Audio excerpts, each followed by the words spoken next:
ನಮಸ್ಕಾರ, ನೀವು ನೋಡ್ತಿದ್ರ ರಿಪಬ್ಲಿಕ್ ಕನ್ನಡ. ನಾನು ನಿಕೇಶ್ ಕೊಠಾರಿ, ನನ್ನ ಜೊತೆ ಇದ್ದಾರೆ ಸ್ಮಿತಾ ರಂಗನಾಥ್. ಇದೀಗ ಈ ಕ್ಷಣದ ಹೆಡ್ಲೈನ್.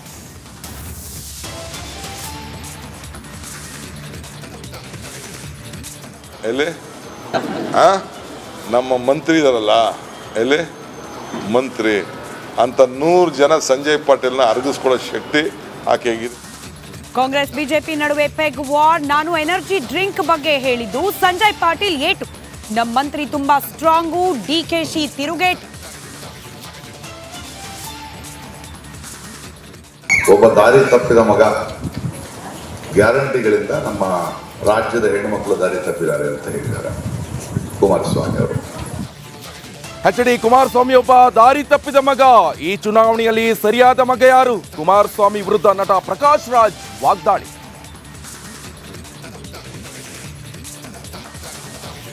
ಕೋಲಾರ ಕಾಂಗ್ರೆಸ್ನಲ್ಲಿ ಅಸಮಾಧಾನದ ಕಿಚ್ಚು. ಮುನಿಯಪ್ಪ ಕಡೆಗಣಿಸಿದ್ದಕ್ಕೆ ಕಾರ್ಯಕರ್ತರ ಸಿಟ್ಟು. ಹೈಕಮಾಂಡ್ ವಿರುದ್ಧವೇ ಕೋಪಾತಾಪ.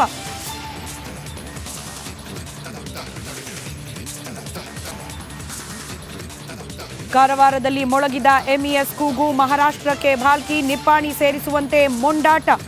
ರ್ಯಾಲಿ ನಡೆಸಿ ರಾಜ್ಯ ಸರ್ಕಾರದ ವಿರುದ್ಧ ಆಕ್ರೋಶ.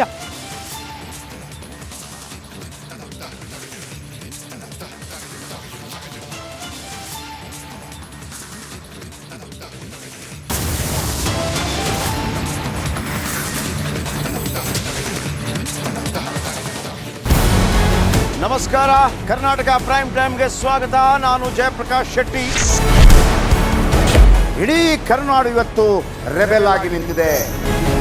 ಈ ಹಗರಣಗಳನ್ನು ಸದನದಲ್ಲಿ ಪ್ರಸ್ತಾಪ ಮಾಡಲು ಕೂಡ ಕಾಂಗ್ರೆಸ್ ಹಿಂದೇಟು ಹಾಕಿದ್ದೇಕೆ? ನಿಮ್ಗೆ ಸಂಬಳ ಅದಕ್ಕೆ, ನಿಮಗೆ ವಾಹನ ಅದಕ್ಕೆ, ನಿಮಗೆ ವೆಪನ್ ಅದಕ್ಕೆ, ನೀವು ಅದನ್ನು ಸೆರೆ ಹಿಡಿಬೇಕಾಗಿತ್ತು. ನೀವು ವಿದ್ಯುತ್ ಬರ ಇದೆ ಅಂತ ಹೇಳ್ತಾ ಇದ್ದೀರಿ, ಎಲ್ಲಿ ಬರ ಇದೆ ನೀವು ಹೇಳಬೇಕು. ಪಾಕಿಸ್ತಾನ್ ಆಕ್ಯುಪೈಡ್ ಕಾಶ್ಮೀರ್ ಅದು ಎಂದೆಂದಿಗೂ ನಮ್ಮದು. 40 ಮೆಷಿನ್ಗಳು ತಂದಿತ್ತು ನೋಟ್ ಎಣಿಸುವುದಕ್ಕೆ, ಅದೇ ಹಾಳಾಯಿತು. ಮಥುರಾದ ಗಲಾಟೆ ಇದೆಯಲ್ಲ, ಅದು ಸ್ಥಳೀಯವಾಗಿ ಕೂತು ಪರಿಹರಿಸಬಹುದಾದಂಥ ಕಾನೂನಿದೆ. ಗ್ಯಾರಂಟಿ ಯೋಜನೆಯಿಂದ ನಷ್ಟ ಆಗಿದೆ, ಲಾಭ ಆಗಿದೆ, ದಯವಿಟ್ಟು ಹೇಳಿ.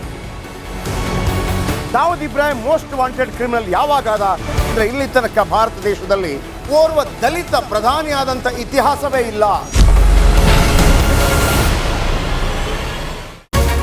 ರಿಪಬ್ಲಿಕ್ ವರ್ಲ್ಡ್ ಆಪ್ ಇದು ಕೇವಲ ಅಪ್ಲಿಕೇಶನ್ ಅಲ್ಲ, ಸಮಗ್ರ ಸುದ್ದಿಗಳ ಸಂಪರ್ಕ ಮಾರ್ಗಕ್ಕೆ ಕ್ರಾಂತಿಕಾರಿ ಬದಲಾವಣೆ. ರಿಪಬ್ಲಿಕ್ ವರ್ಲ್ಡ್ ಆಪ್ ಕೇವಲ ಸುದ್ದಿ ಅಪ್ಲಿಕೇಶನ್ ಅನ್ನ ಪರಿಚಯ ಮಾಡ್ತಾ ಇಲ್ಲ, ಬದಲಾಗಿ ಡಿಜಿಟಲ್ ಸುದ್ದಿ ಬಳಕೆಯ ಹೊಸ ಯುಗಕ್ಕೆ ನಾಂದಿ ಹಾಡ್ತಾ ಇದೆ.